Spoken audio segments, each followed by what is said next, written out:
Welcome to What? That Old Queen? A candid and adult take on queer life quandaries at a certain age. So please listen at your own discretion. Presented by Bernie and Tommy, the views here are purely those of the content providers and in no way reflect those of any service you may hear this program on. Now, please let your ears be upstanding for the Old Queens.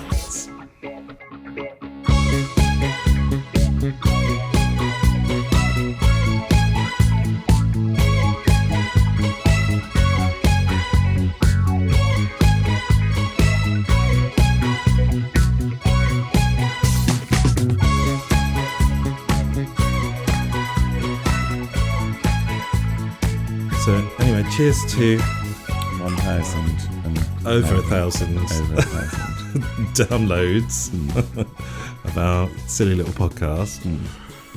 You know, it's a new year, it's a new decade. What are your hopes for the new year, new decade, Tommy? Well, I've got personal ones, Yeah. socially political ones, global ones. Okay. Where do I start?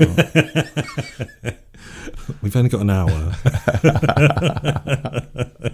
So, I don't know. Where would you like to start? I feel like today I've been sort of very, very insular and in my own thoughts and sort of slightly melancholic and kind of withdrawn, all those kind of things. But and haven't left the house. Right. But don't you think that's after Christmas, it's kind of a bit like that? Yeah, I think it is to do with that. Although also it's a typical Sunday, isn't it? Yeah, it's slightly anticlimactic as well. Yeah. And it's midwinter. Oh, do you know what? As I was walking here, I was thinking, I'm kind of done with winter now. I quite like it to be longer days and a bit warmer. I mean, we've passed that midpoint now, so it should get better. But I think we're all hankering for change, but also I don't really know what change I want. Yeah, well, I think everybody feels a bit like that. Definitely at a certain age. I mean, I felt like that for quite a few years now, that something needs to change. And sometimes we get in our heads and sometimes it feels like we need to make drastic changes. But actually, sometimes making smaller changes can kind of have a domino effect and change the rest of your life in some way. And you don't have to make massive changes.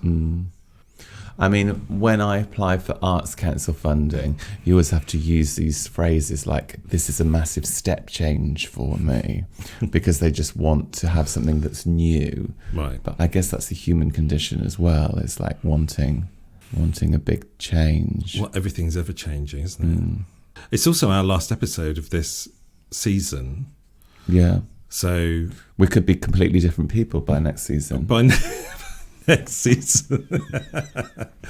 We could be completely different people. The format might change as well. I definitely think we could do with some more guests. I've quite liked having the guests on over the last season. Yeah, I've got some ideas. Yeah, me too.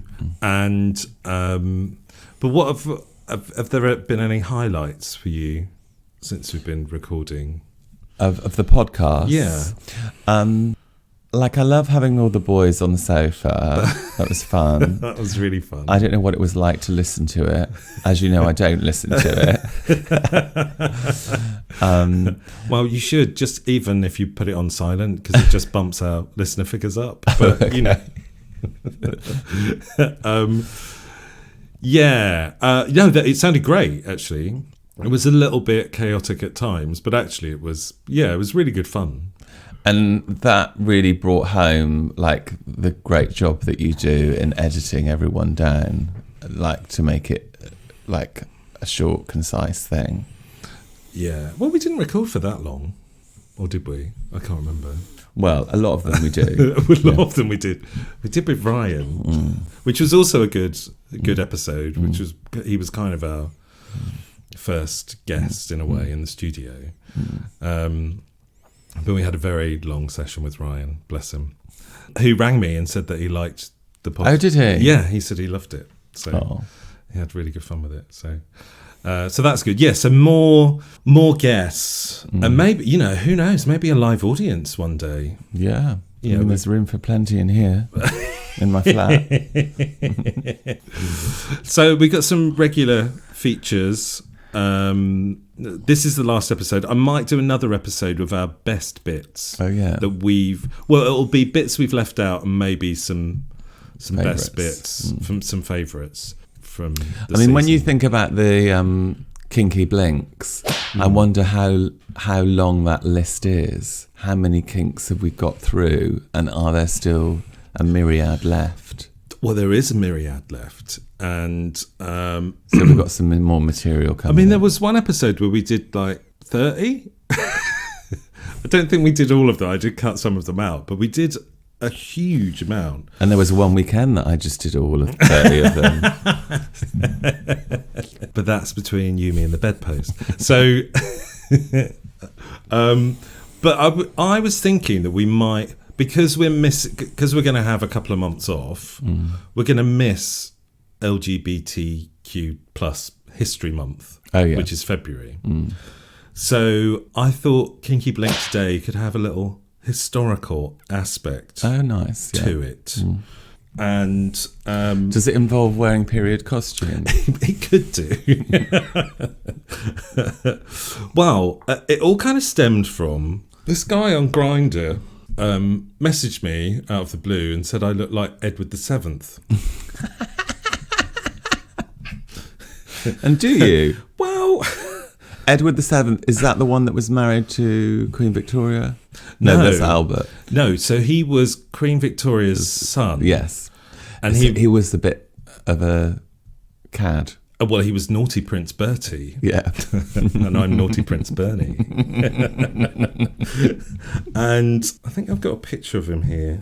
Yeah, and he was rumoured to be the... not the Yorkshire Ripper. Jack the Ripper? Jack the Ripper, yeah. Oh, really? Maybe I might Jack the Ripper. So that's what he looks like.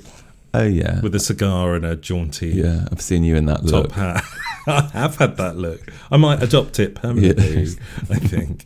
But he was reputed to have a sex chair. So there was a brothel called Le Chabanais. And it was one of the most exclusive in Paris in the 1880s, and it was a favourite haunt of Bertie, the eldest son of Queen Victoria, who would go on to become King Edward VII. He spent so much. I keep thinking of Kate Bush's Bertie, lovely Bertie. I love Kate Bush, but I find that song quite nauseating. Yeah, and he was naughty Bertie, I think. And he spent so much time in the brothel. That he had a special love seat made for him, which was used to support his considerable weight. Oh, this is why he thought I looked like him. As he boned a series of French courtesans. So, do you think they do that for you in the lads' locker room? I've never been to the lads' locker room, so maybe my first time I'll bring my own seat. So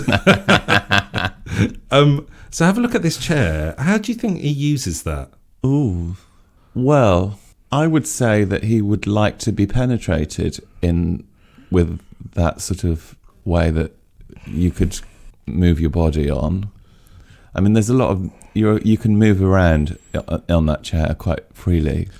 Yeah, well, so it looks like there's kind of stirrups and handles, and there's a little cushiony bit underneath. I think it's quite beautiful. It's very ornate, isn't it? I don't think it's wiped clean.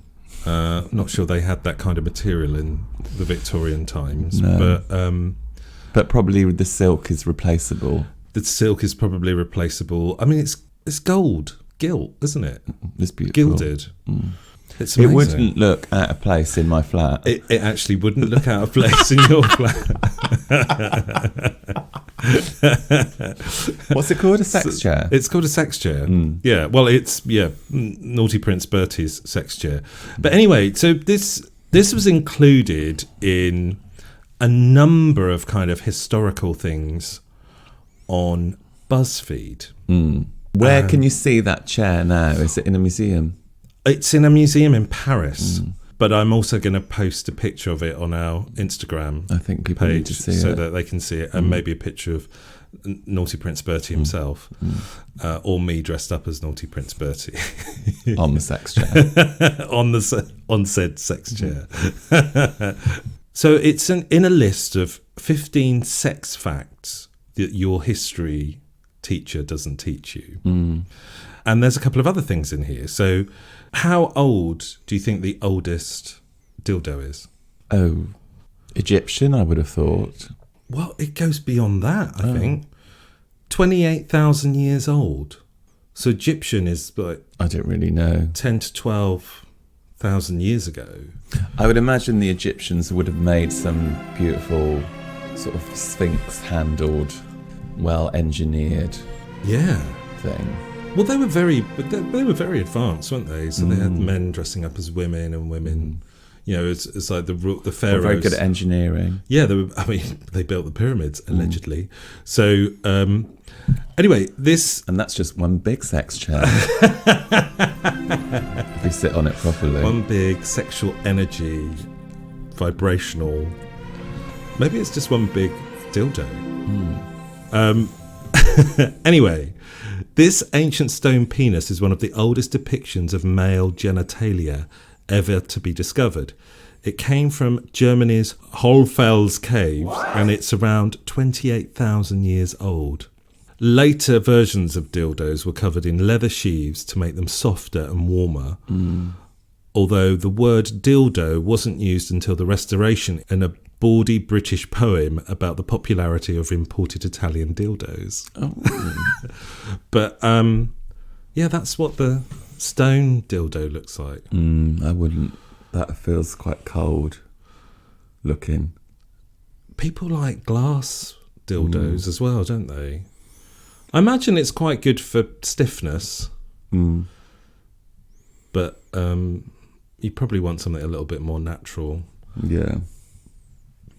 feeling. But you know, if it fills a hole, right? So, what about cock rings? Have you worn a cock ring before, Tommy? I have probably worn one once, I think. Yeah. Right. It's not something that I would do. And they're usually regularly. made out of. Well, the one I had was leather. Yeah, so you can have leather-studded ones, or you can have metal ones, or they even make them out of silica now. But what do you think the first cock rings were made out of? Twigs.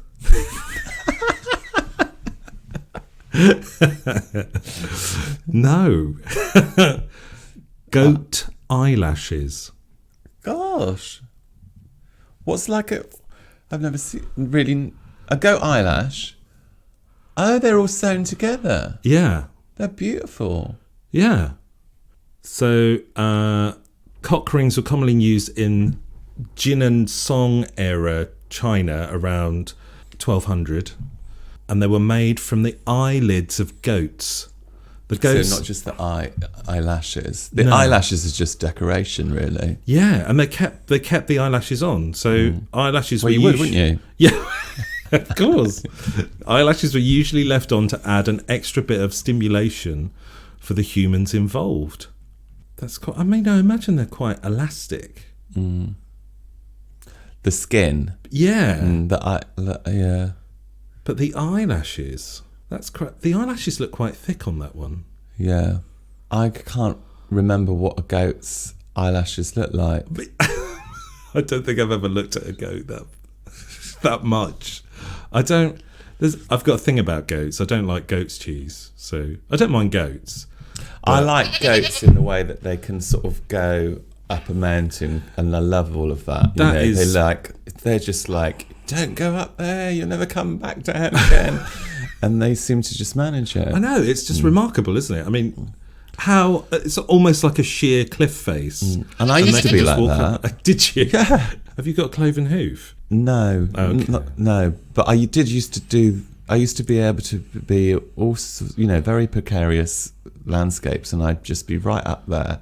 Right. And now I think that's an age thing. The fear gets you, and then you just can't do it. Yeah, I'm definitely. Although my vertigo, it seems to be less these days, but I used to get really bad vertigo. Oh, well, I didn't have vertigo until I was about 40. Really? Yeah. That's interesting. Isn't it? And now every time I get on a high building, I just want... Well, the thing is, I just want to throw myself off. Right. Rather than I think that I'll be pushed off or fall off. Right. I just feel compelled to... You want to jump? Yeah. Not without a parachute, Tommy. So let's move on. I've got a couple of other kinky blink things. What do you think people used to use before they had porn? Like looking through people's windows? Probably. Just, look through your neighbour's window. Like peeping Toms. Well, didn't they used to all sleep in one big room anyway? So, Yeah. Probably watching each other all the time. But on a different level, in medieval France, sex poems were very popular. Oh, okay. So before Pornhub, people were getting their rocks off by listening to travelling players perform. I mean, you're a travelling player. This would have been you in medieval France. Composing the sex poems. Composing and performing the sex poems will get their rocks off by listening to travelling players performing comic, filthy sex tales and poems called fabulo. I mean, that's what I do. This is me. This is your career. And they used to have titles like The Maiden Who Couldn't Hear Fuck, The Knight... The Knight Who Made Cunts and Arseholes Speak, The Priest Who Peaked.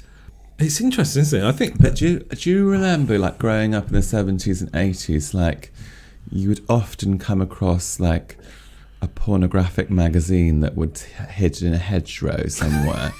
Like, that some, like, the dad that lived, on your estate would, like, go for a walk in the country, and get his magazine out and have his way, and we were always discovering those, like, all the time. There used to be at the end of my street growing up. There used to be like fields, and there were porn magazines everywhere, pretty much. Things aren't the same anymore. No. Now people can do it in the privacy of their own home. They don't have to go out into the country and connect with nature to have a wank.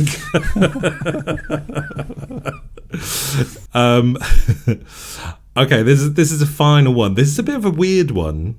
So ancient Roman women and men would use sweat scraped from gladiator skin as an aphrodisiac.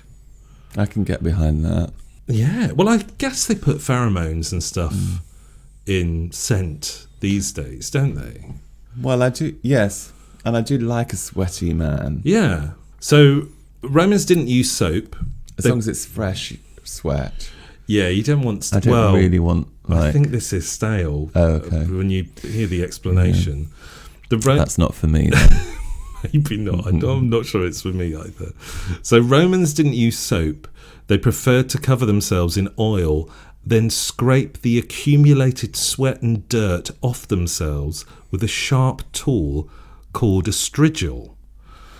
Many aristocratic Roman women and men would have had the hots for a specific gladiator, so they would buy their gladiator's body grease and use it as a moisturiser and lubricant. It's like Japanese schoolgirls' panties. And actually, there's men on Grindr that want your pants. Yeah, well, people sell them on eBay, don't they? Not mine. I didn't get very much for yours. Sorry, Tommy. I think we sometimes over-romanticise history, don't we? Like a lot of people romanticise about ancient Greece or ancient Rome or maybe... Well, like all those complicated sort of personal relationships, you don't really think of them like that, because when you look at something in the past, it feels much more black and white. But all those kind of like shades of grey and complicated messiness, that doesn't come through when you look back, does it? No. But also the hygiene. I mean, people were gonna... I mean, they were scraping their sweat off in Roman times. What you get with hotness of scantily clad men, and then in terms of maybe pungent smell, probably balances out, I would imagine. Yeah, I don't know if it's for me. Well, it's history, so it's not. It's not. This time is for me, and maybe some eau de toilette and deodorant. You're a man of the moment, Bernie. Let's hope so. All right, well, with that, we will have a little break, and we'll be back after this.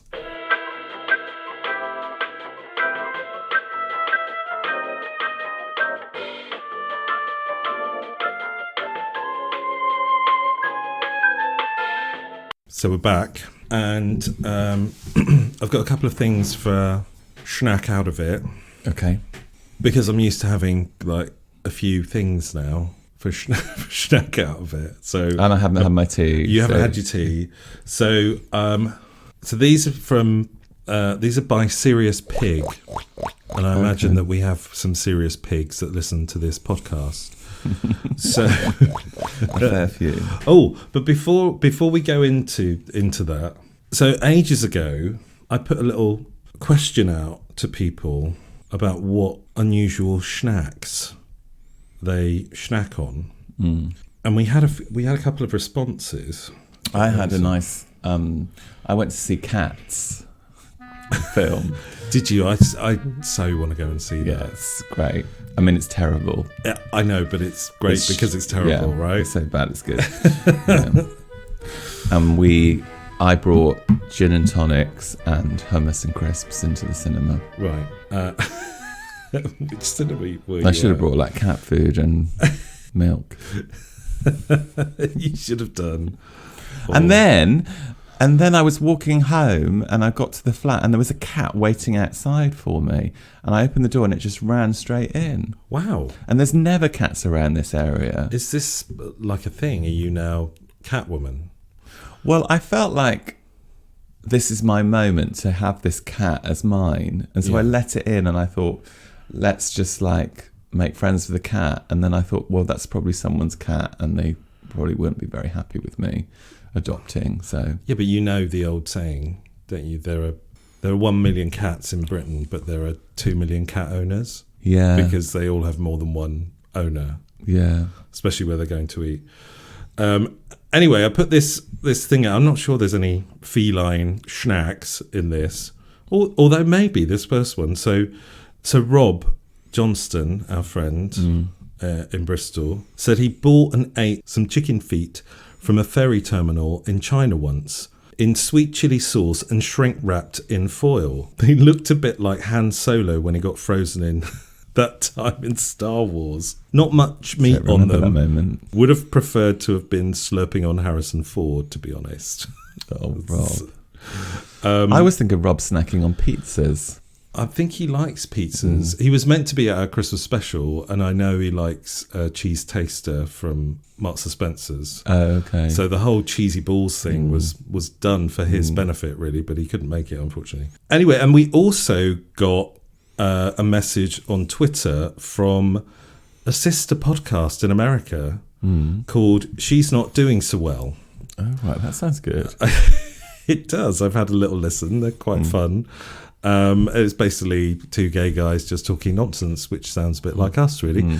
And they said that their secret snack was Cool Whip, broken graham crackers, peanut butter, all mixed together. What's the first bit? Cool Whip. What is that? I think it's like a cream thing. Oh, okay. Maybe it's squirty cream. Like a squirty cream. I think it's squirty cream. Yeah, they're American, so they're based in America. So I imagine, yeah. Cool Whip, broken graham crackers, peanut butter, all mixed. It sounds quite nice, actually. Kind of creamy. I'm not sure. Peanutty. Maybe we should try it out.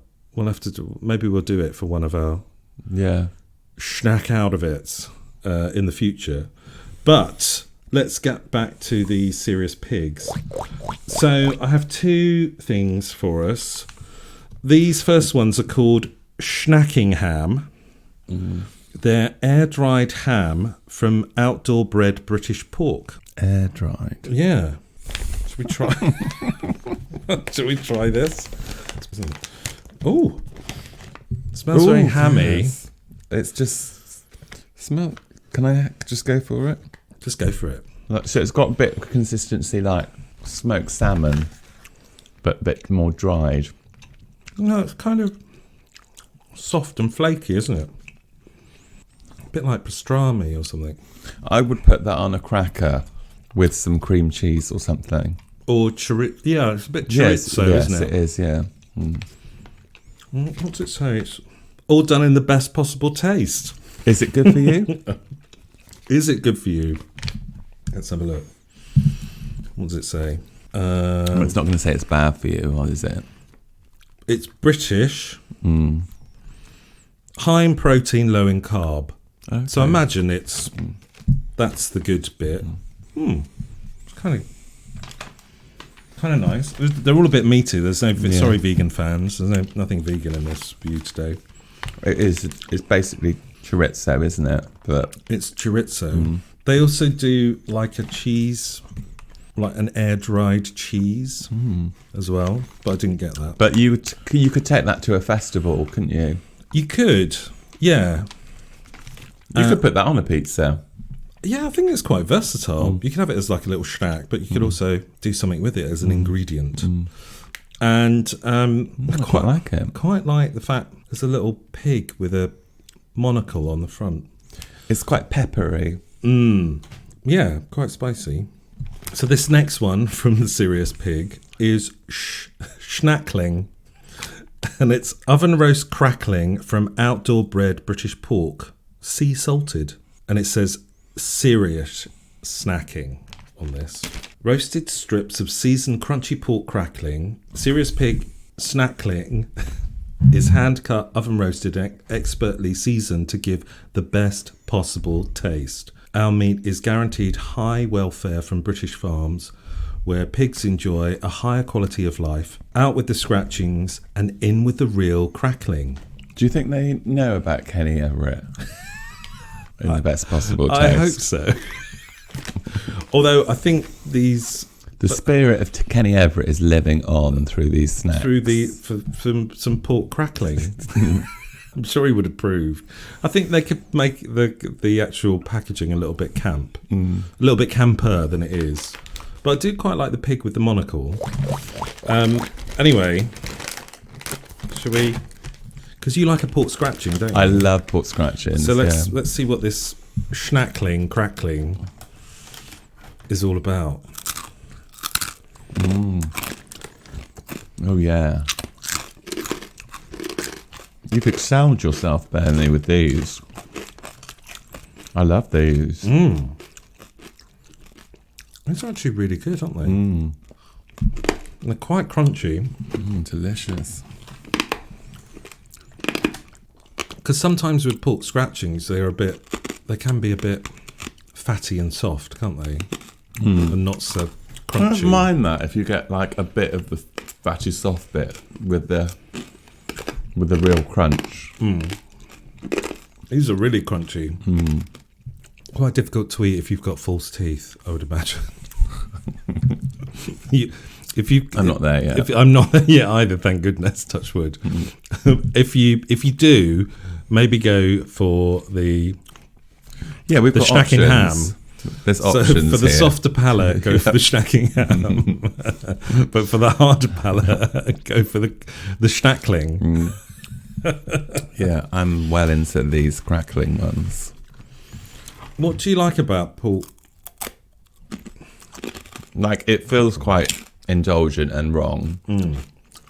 I like it's salty, isn't it? I like anything that's very salty.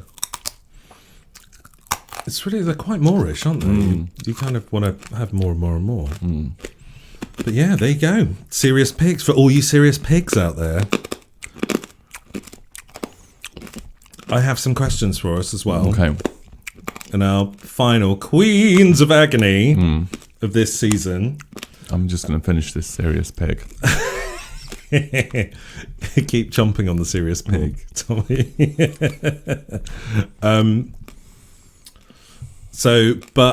We do. I mean, thank you for those people that responded to our social posts about Shnack Out of It. We sometimes don't get very many responses. Just going back to the snacks. I got some I got a holiday present because my mum and dad went to Butlins for their Christmas holiday. Right. My parents are quite working class, and they came back and said it was quite common. But they brought me back some fudge and shortbread with the Pontins holiday camp. Oh, from amazing. the camp, yeah. And with how a is picture it? of the camp. I haven't actually opened it. I think I might regift it. Unless you want to use it for this feature. Butlins. Yeah. Schnack out of it. Yeah, it's actually Pontins, not Butlins. Pontins? Yeah. Oh, which I don't God. know which one's worse. I think Pontins is kind of the lowest. Yeah. Bless them. We never went to Butlins. I only ever went to Pontins when I was a kid. So Well, we never went, but now my parents... Did they that's go where for they Christmas? Go. Yeah, they went for like 4 days. over the Christmas period? Yeah, they went on Christmas Eve and they came back 2 days later. Wow. Yeah. And what was it like? Was it a seaside one? Yeah, well, it's like in Weston-super-Mare. Oh, okay. They didn't have to go very far. Right. They lived 20 minutes away in Clevedon. They could have just gone back if they'd forgotten something. But they stayed there. They just didn't want to do any cooking, and I can kind of get that, really. Yeah. There was like a lot of line dancing, Right. a panto, loads of bingo, they said. Oh, amazing. They're not into bingo, so they were just a bit over that already. I think they said that they went from feeling like this is the best value and we're going to do this again to actually getting quite sick of it quite quickly. I imagine 4 days is Yeah, quite it's a bit a much. long time. I probably would have gone home Boxing Day, especially if I only lived 20 minutes away. But there you go. It's a top tip. If you don't want to cook at home, get a Pontins. Yeah, it's like it works out roughly £40 a head for accommodation and all your food. That's crazy. Yeah. Probably cost me £40 a head to have Christmas dinner at home. Yeah, but you got all the fancy trimmings. Yeah, it's all from Marks and Spencer's. Yeah.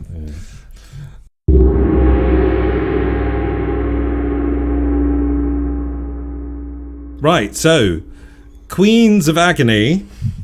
This first one's quite serious, so I haven't given him any kind of comedy from at the end of this because I think this guy suffered enough. Anyway, dear old Queens, I'm a younger gay guy and I don't feel good about myself. When I was at school, every gay guy was a twink. I, on the other hand, have always been a bit chubbier. So I felt terrible when they made fun of me for my size and not being gay enough. And obviously none of them would ever date me. So it hasn't done much for my self-esteem. Now I'm a bit older, I don't think much has changed. So in conclusion, how do you wise older gays stay positive about your body? This is I feel quite bad for this guy because the thing is when we were at school, we were ribbed for being gay. So I was called puff and fairy and posh and whatever by supposedly straight peers. But now the gay ones are doing it to each other. I feel like, because I've done some workshops and stuff in schools, and I just don't think that level of like bullying, it really exists much anymore. But like you say, it probably is ingrained within the community. Yeah. Whether that community is like younger gay men or... Yeah. But it does make me feel like those ideas around what your opinions about what you have around yourself, they are like, I feel like you can move forward with that, because I'm sure that when he says things that not much has changed, like actually he could find people that would actually adore the fact that he is, like he says, a bit chubbier. Or those things. If he was able to change his mindset, which is a really hard thing to do, but he could be appreciated for not being a little twink. Yeah, I think it's really interesting because and it wasn't just at school, it was like my family as well. I was called like big girl's blouse, or, bigger boned, or ugly. And those things which are said to you as a kid, really, you have to do a lot of work on yourself to get around that.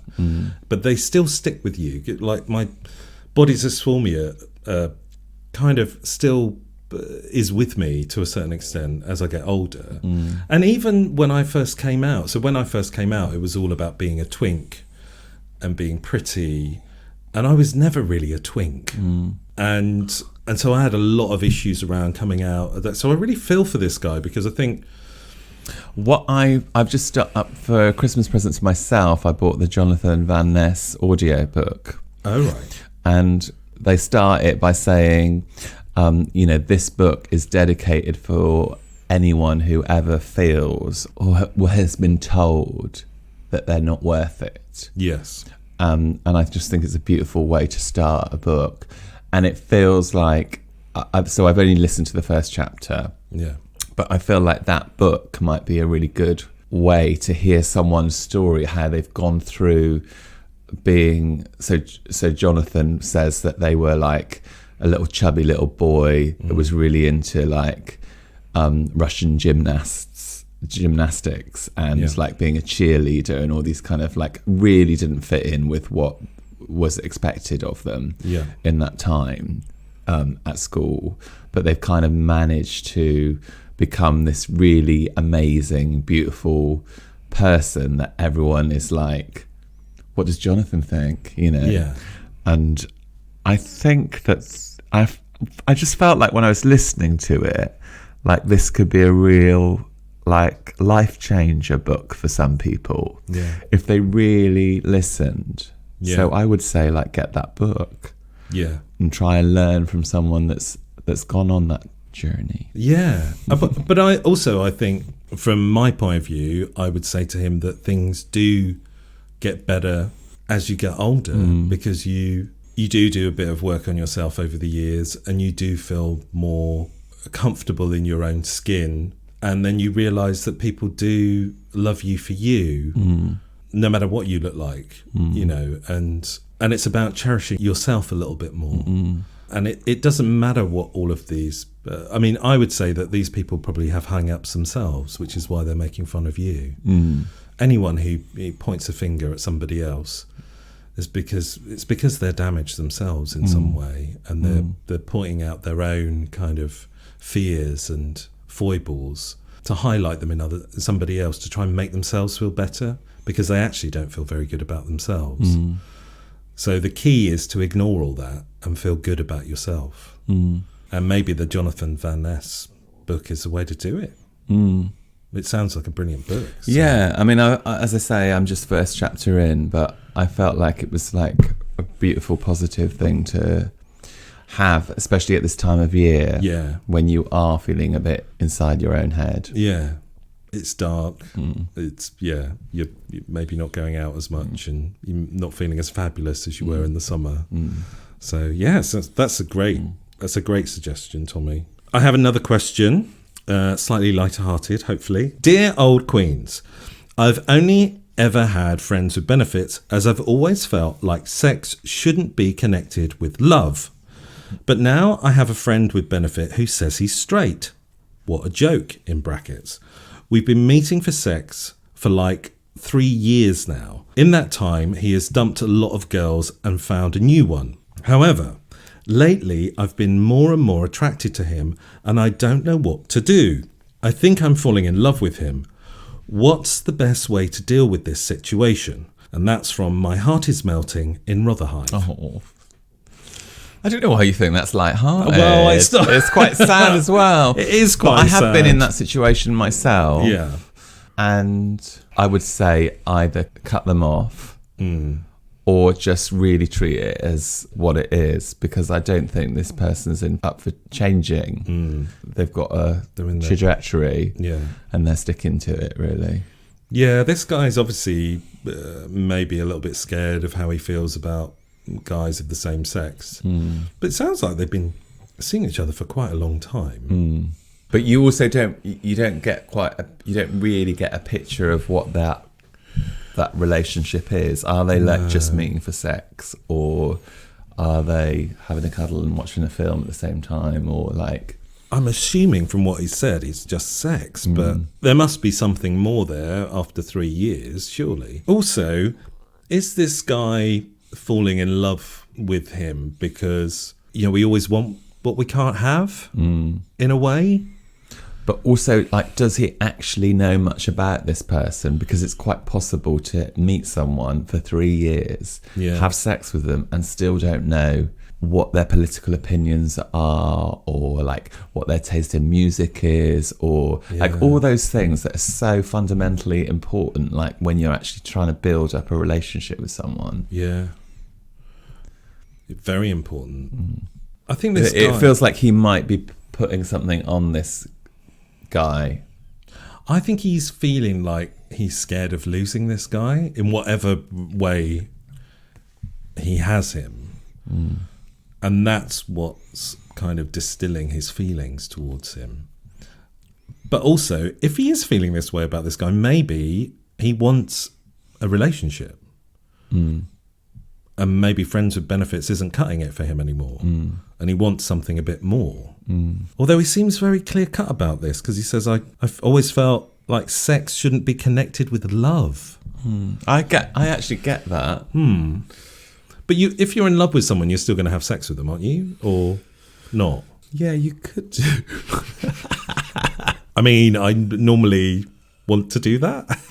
But there's been a lot of people that I've been in love with that, because you know so much about them, you end up not having the sexual desire for them anymore. I've experienced that quite a lot. What? Because you know too much about them? Yeah. Is that why you sometimes don't reveal all of yourself to someone? Yeah. Because that's happened to you with somebody else? Yeah, but also it doesn't feel like it's worth it. Right. Because, like, they don't really need to know that.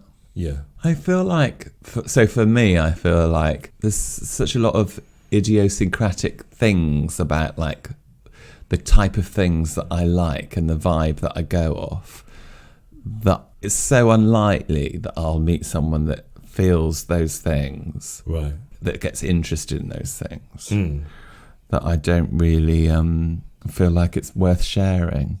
Right. Because I have all my friends for that. Yes. And that's the other thing that we've talked about before, that you can have there are multiple relationships in your life that can be important to you. It doesn't have to be that one relationship which is the be all and end all for everything. And sometimes too much onus is put on that.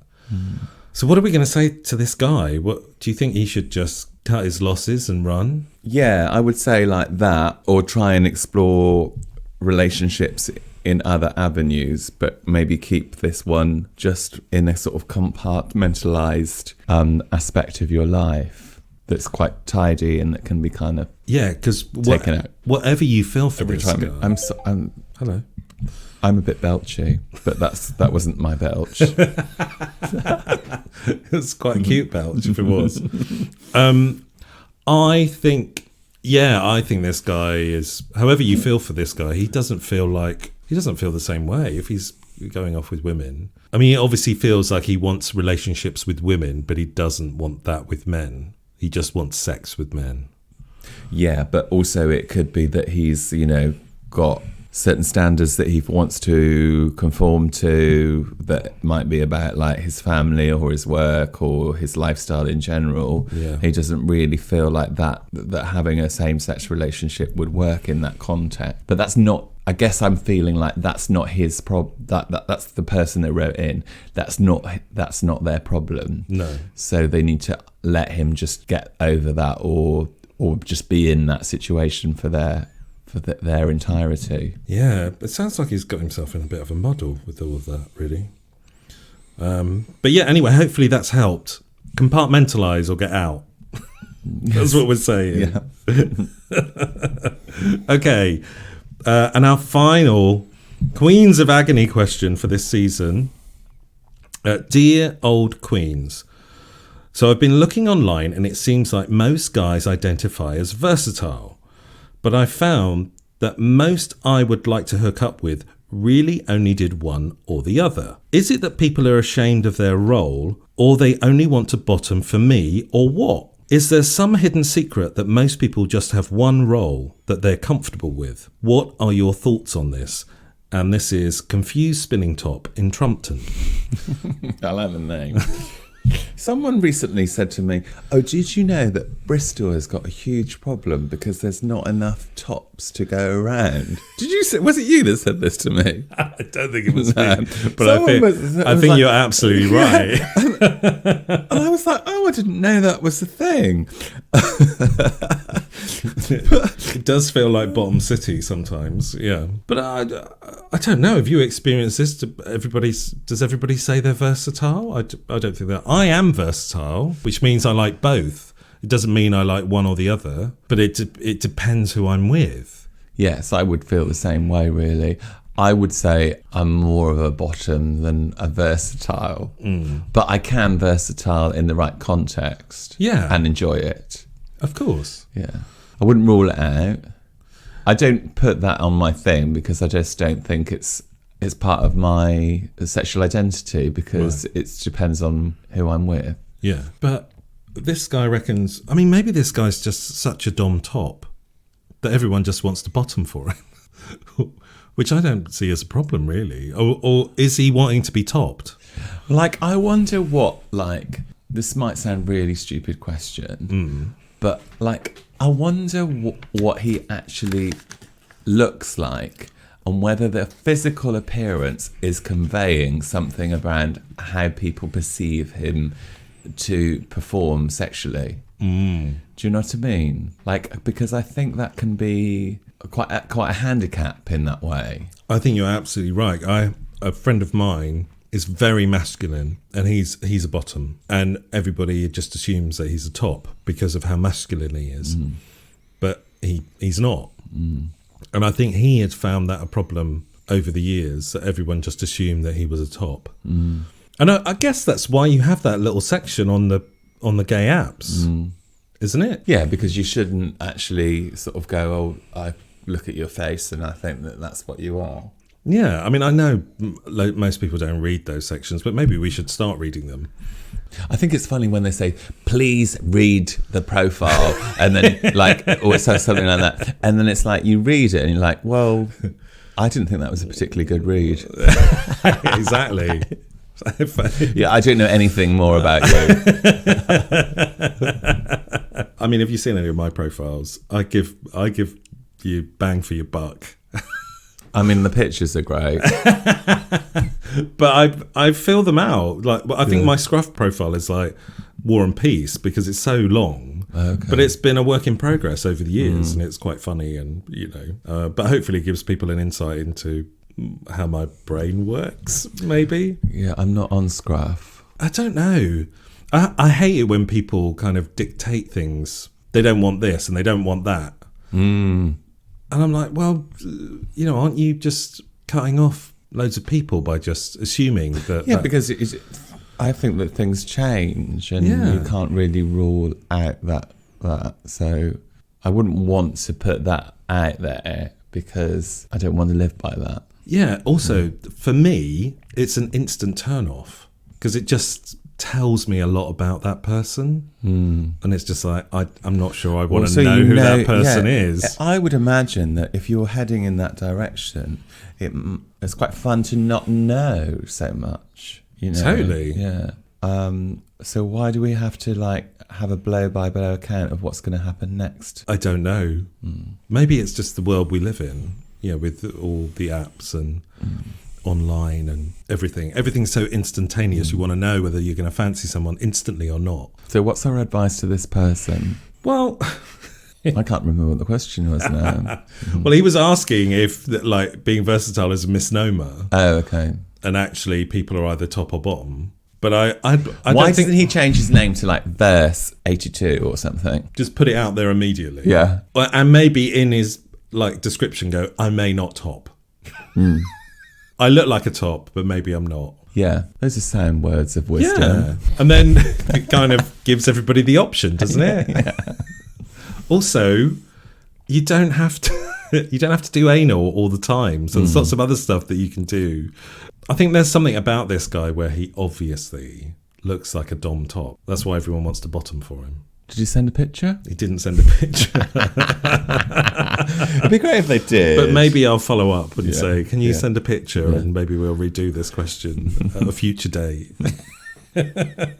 Anyway, thank you, Tommy. This is our final episode. I might do another episode where I thought you were going to shake my hand then. I'm going to shake your hand. Well, I'm going to do another episode maybe of bits that we've missed out and some of our best bits as a little... And worst. And maybe the worst bits that I've cut out. Maybe you could play the whole episode where you didn't actually record me speaking. We have a lost episode where it just recorded me and not Tommy. So... But yeah, maybe I'll just release that one. So it'll just be me. And then they could actually just fill in the gaps. Yeah, they could pretend to be... It's like an interactive version of the show. I'm going to think about that. But we're going to have a couple of months break, but we will be back, hopefully in spring, summer. And thank you all for listening and supporting us. And please tell all your friends about us. Like, share, subscribe. You can buy a t-shirt to help us finance our podcast. It costs money to do this shit. And or become a Patreon, and maybe you'll get some special extra bits if you do that. Anyway, but for now, Happy New Year to everyone, and say goodbye, Tommy. Goodbye. Goodbye. We'll see you next time. I'm just finishing off the pork scratch. Bye. Bye. You have been listening to What? That Old Queen, presented by Tom Marshman and Bernie Hodges. The show was produced by Bernie Hodges in January 2020 for Hodge Podcasting. If you would like to discuss sponsoring this podcast, or you'd like to be a guest, or you just have a question for the Old Queens, please email hello@thatoldqueen.com or find us on Facebook, Instagram, or Twitter.